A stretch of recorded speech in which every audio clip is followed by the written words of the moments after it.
Hello there, welcome to the Friday edition of the Election Brief. I'm Gifty Andropia. Coming up, ending electoral violence and continuing project will inform the votes of electorate in Odododio constituency. We'll feature them on Voters' Voice.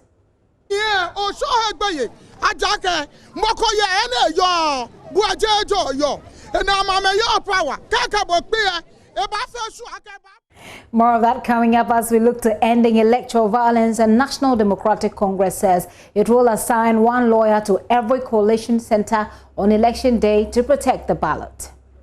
We are involving our lawyers so that at the point of collation, they will be there to ensure that everything is done according to the parameters of the law. We'll also be engaging some student leaders on the manifesto promises so far. They will be joining me via Zoom. So there they are, getting all set for us. We're live from our studios here at Kokomlemle on digital address GA0992539 on DSTV 421 GoTV 144. Of course, we're streaming live on social media and of course on YouTube. Stay with us.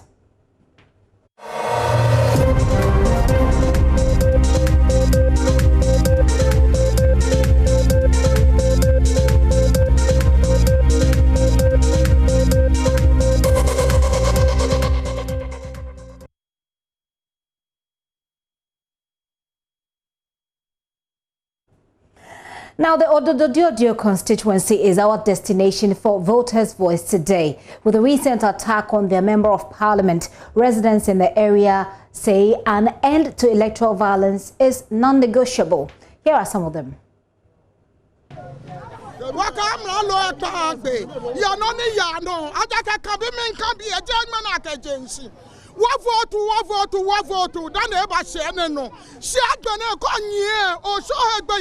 Ajake, Mokoya, and yo, Buajo, yo, and I'm your power. Kakabopia, a buffer Suaka Plabo. Ah, work Kajabana register mo. But Yama Biase, Katoi, can it be your manemi? Akawajame, Bana register, Mokotashi, and your friend by Mamma back a telephone, be like Enchabo, Nuchumo, or Chuako low. A coming a one pion coming challengeable. Ajaka ni any what I say one quanofiano. A camamina yet you. Kanyabano Nakamokobo. Why am I no neba? Why am I no nete, no nepa? Why am I?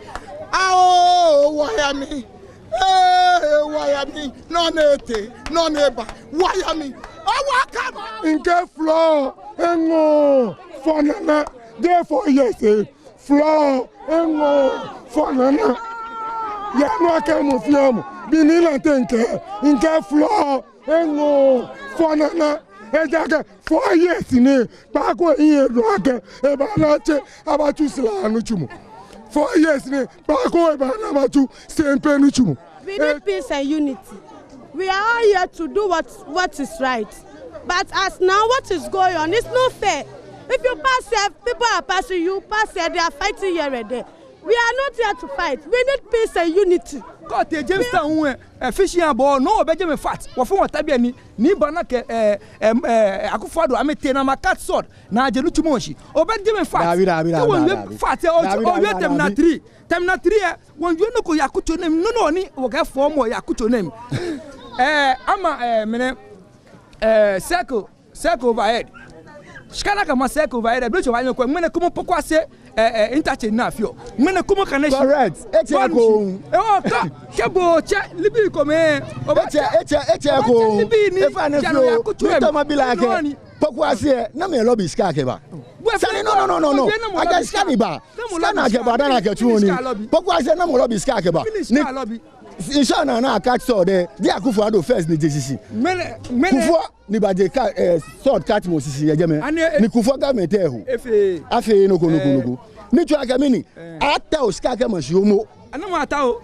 O mbra. Anamu ata o. Keska ko be bia me ni ga ba bia ma ke. Ani na mo keska ba. Ofane ke o ata o ska ko.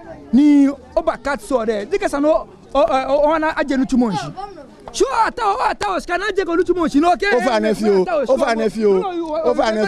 I got 3 months. FA project. Onye no tasi ni 3 months, you know, I got get ofe ne kene. Many nigga were you there? Get a BSS, a B benefit your free SHS. Naganla, Benakanla, because we never put Mofia money lay. I started free SHS, Jengo, then Akufu Aduba. Call Liana Chombu. I feel a pilot system, then Akufu Aduba. But Nagana Johnny, I can't pilot. What I can't piloting. No, about Jabi Abaka, Nine, a benefit Marlo, Danny, about near a few, a get more family. Ena ese si oni otesi problem I mean na kwale am sumo na me yo I feel free SHS me ke ba no when this no okay ba apart from siki ajon do money mama over ne botwe mo femu ni ba do mo adeka mi ne vote e ni lante vanna boy ke jo mama be mo ko nu pa jile tawo bi no ya e ja ke Akakufado Fashikapo, Minkabu Biane, 4 years na Kufado, your free SHS, Chicago, open a light bill free, water bill free, open as a Ghanaian, no, light bill free, water bill free, vote for more for Nanado, Banama Yabiane, Minkabo, Banama by election. Banama will never be MP. Nilan Tavana, four more. John Mama. NDC Nila Tavana point. Slaga market botwe, Salaga market. I'm a Kumon for 23 years. Ninkabo, I have a video on my phone. Nisla atuni lebi, many Josh is 7 4. I Josh 4. Now 12. On the money at was Kakaba project. Over ne at Shika, Nakaba for project. Over ne botwe, as I tell Ninkabo, you are Jamestown fishing abo. Yakwaje nutumu na tuwe propaganda ni they are all lies. Ni tuanga be jodo all lies. Atuni yejen bi anini nkabo yo bi ane MPP wa be MP bi e MP common fund me na ke feel ke bi ani ko gogo the biggest liar in Ghana His Excellency the Vice President Dr. Aliu Babumia Amaleloni Akufo-Addo Amaleloni me to December 7th I want every Ghanaian got the pull me what more honorable Nilan Tevanapo can Excellency Joe the betterment of this country but hey natu na me ba haju amemba me ba jugana ska ovane eba ala mawe ame jugana ska ovane but na me jugana ska ovane me jugana ska na kanzo okay. I will still encourage everyone to keep wearing their face masks. But the launch of the manifestos by the two major parties have raised concerns over its feasibility. Now, the two leading parties at the launch of the manifestos outlined a litany of promises that they're hoping to execute if given the opportunity, of course, to steer the affairs of the country for the next 4 years. Both parties, however, pledged, among other things, to ensure that tertiary students will be able to access student loans without hassle and also to create employment for these youth. Let's do some comparison of the part of the manifesto that, sort of sinks. So the NPP and the NDC's manifesto compared when it comes to education. The NPP says it will continue to implement free Wi-Fi for SHS and public tertiary institutions. The NDC says it will establish free Wi-Fi zones in all public and private tertiary institutions. Now, what it presupposes is that one says I'm doing it and I'll continue. The other one says I will do it. NPP will continue to build an economy which will create jobs, and this is the part of the manifesto on employment. NPP says it will continue to build an economy that will create jobs and prosperity for all Ghanaians, an agenda for jobs, they call it. The NDC says it will create sustainable and decent jobs called, they're dubbing it a Jumapa, which will provide aggressive training and skills development through the Skills Training and Employment Program for Unemployment and the Free National Apprenticeship Program. So, I mean, these are the two parts of, the manifestos that sort of compare. Moving on, the NPP says it will implement the $200 million job and skill project, which will provide youth-owned small businesses with grants, training, apprenticeship, and entrepreneurial skills. The NDC, on the other hand, says it's talking about the Big Push initiative. It says through this Big Push initiative, it will provide rapid infrastructural development for jobs.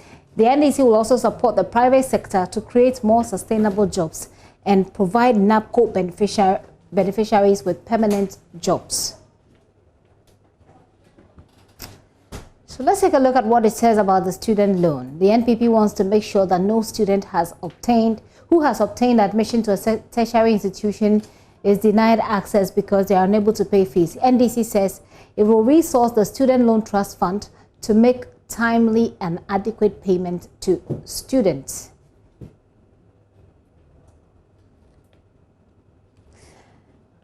Still on student loans, the NPP says it will provide all students, with the exception of teacher and nursing and nurse trainees who are paid allowance, an option to the student loan. The NDC says it will increase the student loan to be commensurate with prevailing educational costs. Well, some students have actually been interrogating these two manifestos and will share with us their thoughts on some of the policies outlined by the two parties. So like I indicated earlier at the beginning of the show, I'll be joined by Zoom, and I have Kabu Nati, who is a GJA Student Journalist of the Year and the political youth activist. And I also have Shayal Dean Mohammed, who is into communications. Gentlemen, you're welcome. Thank you. Thank you. Thank you. Let me start with you, Kabu Nati. Do you get the sense that real needs of students were properly captured in the two manifestos? I mean, yes. If you want to combine the two manifestos at a go, you notice that they try to be exhaustive as practical as they can. If you look at the area of unemployment, each party touched on that. If you look at education, they did. Other youthful sectors, like sports, creative arts industry, education, very, important, they did. So you could see that they try as much as possible to, if you look at the types of youth too, we have skilled, unskilled, educated, uneducated, and you get a sense when you get into the content of the manifesto that they try to target, some categories of youth, those in the schools, those out of school, those who may perhaps have what we call the special education needs and all that. So as to the degree, who did well, who didn't, who was quite vague, who was quite exhaustive and comprehensive is another issue on its own. But yes, it's quite encouraging. Mohammed, let me come to you for your thoughts on that as well. Do you get the sense that it actually addresses the key issues that students have? Well, Gifty, thank you for having me. I haven't critically examined the People's Manifesto by the NDC and then the MPP's manifesto. You obviously will get the impression, and indeed I think it's not just an impression, it's one anchored in evidence that it is exhaustive. It captures the principal components of, things concerning the youth. You are looking at the NDC's, for instance, student loan, concessions. You are looking at the MPP also looking at that policy. You also are looking at policies that do not just target the cream of society or the elitist aspects of society, but those that really trickle down and then capture the needs of special people, of women in cocoa growing areas, children on the streets, students in private schools, students in deprived areas. If you examine these two manifestos, you realize that they both, to some extent, have these and many other components that capture youth development, whether it is education, whether it is entrepreneurship.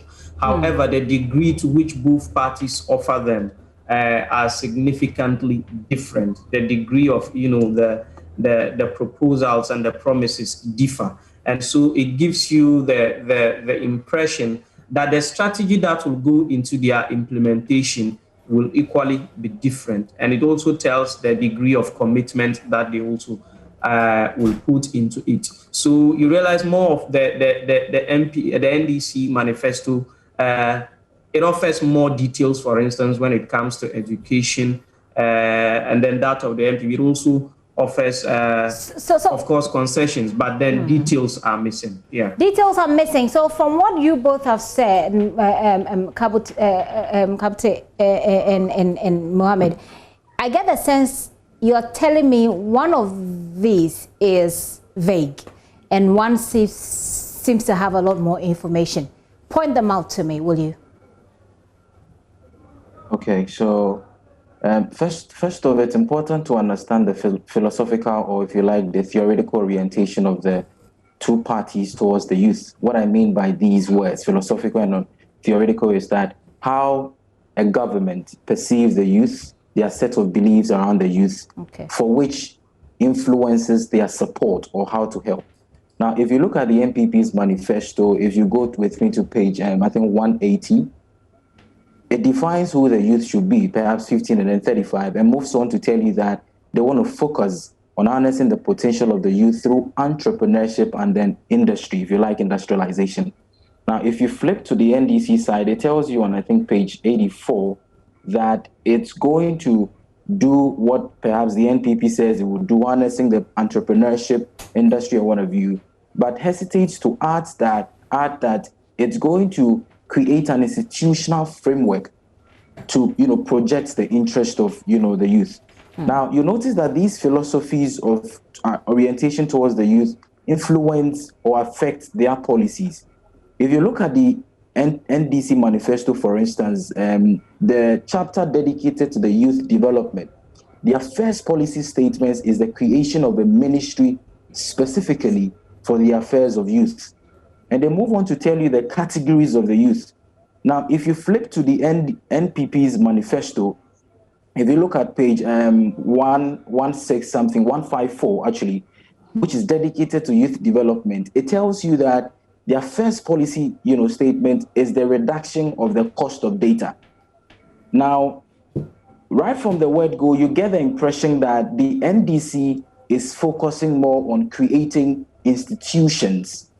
And for me, if you come to me and then your first policy statement to me is one of reduction of cost of data, it's great, it's fantastic. But sometimes if I'm measuring you by the doability of it and how sustainable it is, I would want to reach out for a vehicle which is going to be exclusive for my welfare. So talking about a vehicle that is exclusive to your welfare, let's look, for instance, at provision of Wi-Fi in schools. You go to school. I mean, you have colleagues who go to school. What kind of conversation do they have around this? Is there availability of Wi-Fi at the moment? Because the NPP says it will continue, presupposing that it is something that is already doing. Yeah, I really wanted to interrogate that free Wi-Fi policy. Now, it's a fantastic idea. If you notice, both parties want to provide free Wi-Fi to tertiary students and even trickle down to the SHS. Now, currently, I haven't had a feel of the free Wi-Fi system. Now, they tell you that they've done and they want to continue, but I haven't. I'm an MA student. I'm really into research, and all I know is the facility available, which is being financed by the school. Okay. And so I don't know government. So it's not there for you. Okay. Okay. I really wish that we had a lot more time, because I mean, engaging this issue requires a lot more time, but I don't. Mohammed, let me take your final word on this one. Is your story the same in terms of how you experience, data, the cost, the availability, for example, on campus and among your student friends?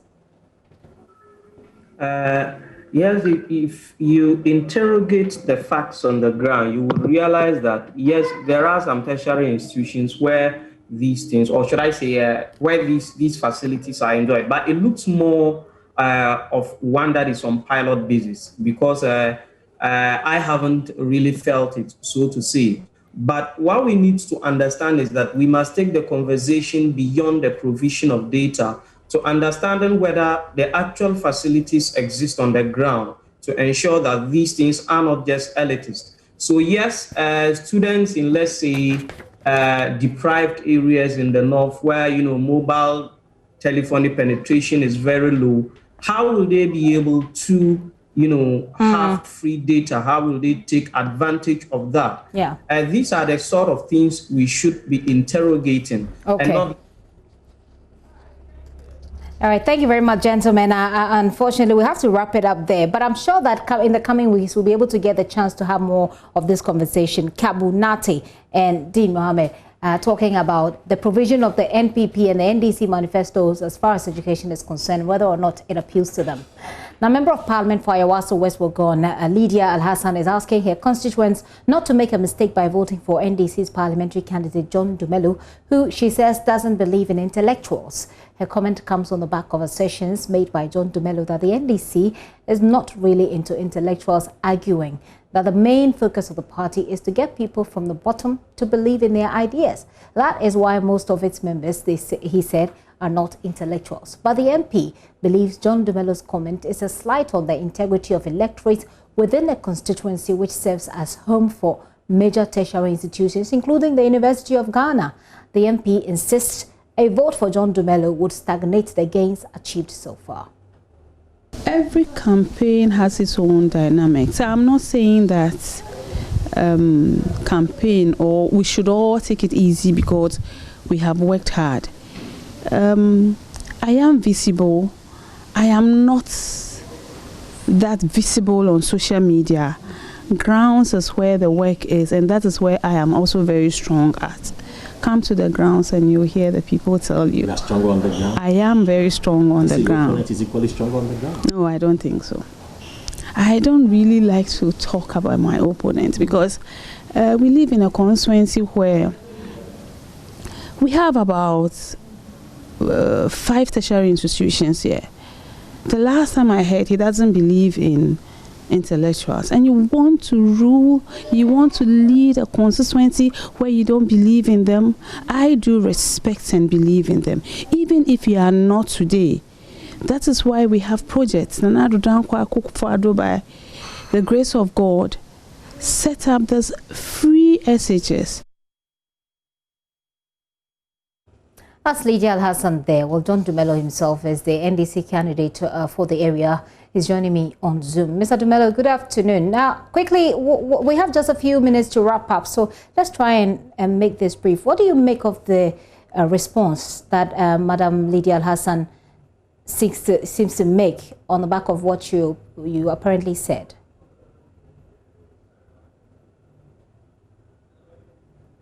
It looks like you are muted, Mr. Dumelu.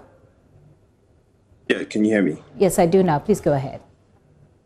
Okay, good afternoon to your viewers and good afternoon to everybody. I think, the comment that she made is just to score cheap political points. I mean, I have never said I don't believe in intellectuals. What I said was, when it comes to the NDC, we believe in engaging everybody, especially from the bottom-up approach. We believe in engaging everybody to have like a national development discussion. I mean, and so when we're doing our manifesto, that's how come we went around the whole country to listen to everybody, both intellectuals and everybody else, to be able to deliver a manifesto which, as a matter of fact, encompasses everybody's beliefs. And so if you say that I don't believe in intellectuals, that's to score cheap political points. Apart from that, I mean, I've been giving a lot of scholarships to tertiary students in Ayawaso West, as well as laptops, which I've started distributing 4,000 laptops. So let me just jump in there quickly, Mr. Dumelu. Do you think that it's about the way you said what you said? And in hindsight, it is something that you'd like to rephrase, apologize maybe?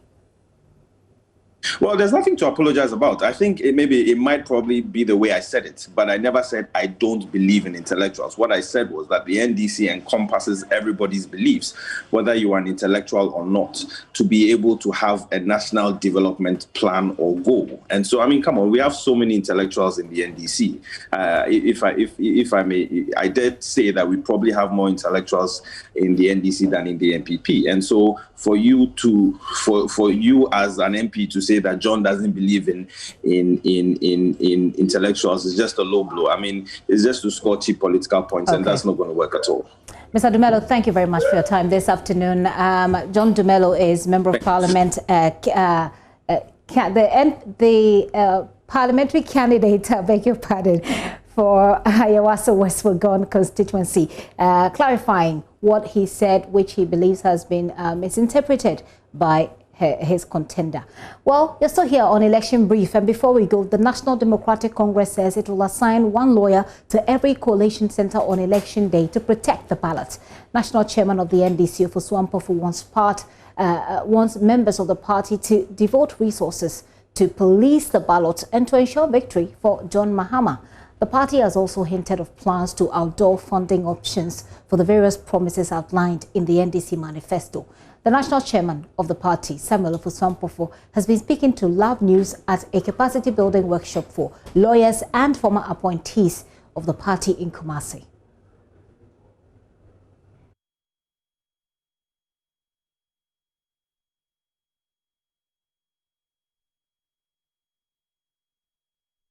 Ahead of election 2020, the NDC has formed a legal committee attracting lawyers from its fold to assist in resolving issues that may crop up at the collation centers in this year's elections. The training workshop, to be replicated across the country, is aimed at building the capacities of these lawyers and former appointees to protect the ballot at every collation center. Samuel Ofosu Ampofo is national chairman of the NDC. We want to assure the good people of this country that we are taking everything serious, especially activities at the polling stations. And that is why you are here. You are here to concentrate on what happens at the polling station. Right from the opening of the ballot box to the beginning of voting to the end, we are going to police every aspect of it. And we are going to put our best foot forward. That is why I have asked the flag bearer, for instance, that anyone who wants to enjoy and be part of a future NDC government must be prepared that on election day, he is seen at the polling station defending and protecting the ballot and ensuring that he supports our party. Samuel Ofosu Ampofo ending that report filed by Erastus Asare Donko. And that's it for news for Election Brief. We are back next week, but I want you to join us at 3 p.m. on The Pulse. My colleague Kojo Youngson will be hosting, and Sports Today is next. I am Gifty Ando up here.